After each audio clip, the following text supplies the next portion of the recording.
Hey guys, today I will show you how you can fix Google Flow. We notice some unusual activity and how you can fix this on your browser. So the first thing that you need to do is to simply wait for 24 to 48 hours before trying again, because Google Flow is limiting your ability to create images or videos. And the next solution that you can try is simply click on the top search box and just type Flow again and simply search for it and open up the Flow from Google search.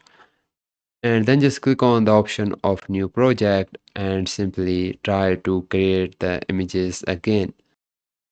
Now in this window, see if the error fixes or not. Now if your problem is not fixed, the next solution that you can try is right click on your taskbar, open up the task manager and close Google Chrome from your task manager completely. Right click on it and click on end task. Now try to open your Google Chrome browser again. And I hope after this solution your problem will be fixed, and if yes, consider liking this video and subscribing to the channel, and thanks for watching.